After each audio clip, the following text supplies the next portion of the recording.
হামজা দেওয়ান চৌধুরী জন্ম 1 অক্টোবর 1997।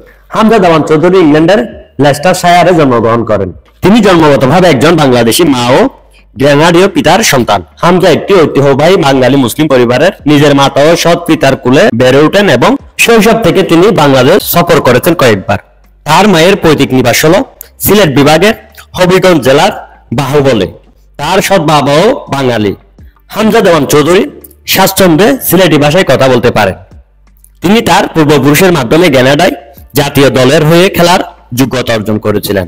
হামজা দেওয়ান চৌধুরী একজন সুন্নি মুসলিম। তার যৌবনে তিনি মাদ্রাসায় পড়তেন। হামজা দেওয়ান চৌধুরী মিডিয়াকে জানান, ম্যাচের জন্য চেঞ্জিং রুম থেকে বের হওয়ার আগে তিনি আরবিতে কোরআনের কিছু অংশ পাঠ করতেন। হামজা দেওয়ান চৌধুরী তার খেলোয়াড়ি জীবন শুরু করেন ব্রিটিশ ক্লাব লেস্টার সিটির হয়ে একাডেমিতে 2011-12 মৌসুমে খেলার মাধ্যমে।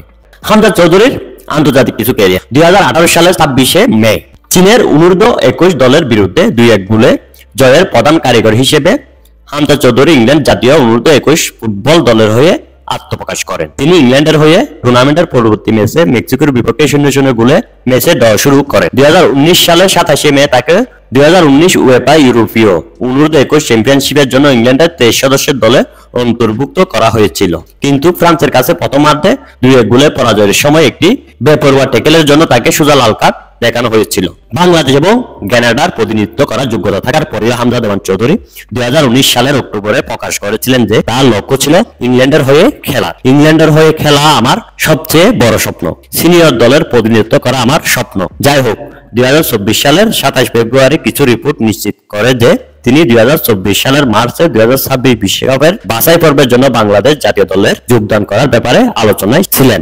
2024 সালের 23 আগস্ট তিনি বাংলাদেশি পাসপোর্ট পান এবং 2024 সালের 24শে সেপ্টেম্বর ইংলিশ ফুটবল অ্যাসোসিয়েশন তাকে একটি অনাপত্তি সনদ প্রদান করে এবং তাকে আনুষ্ঠানিকভাবে বাংলাদেশের প্রতিনিধিত্ব করার অনুমতি দেয় এবং তিনি 2025 সালে এসে বাংলাদেশের দলের সাথে যুক্ত হন এবং হামজা দেওয়ান চৌধুরীর বাংলাদেশের হয়ে অভিষেক হয় ইন্ডিয়ার বিপক্ষে একটি ম্যাচ নিয়ে। ম্যাচটি বাংলাদেশ 0-0 গোলে ড্র করেন। হামজা দেওয়ান চৌধুরী ইংল্যান্ড অনূর্ধ্ব-21 দলের হয়ে 2018-19 মৌসুম খেলেন।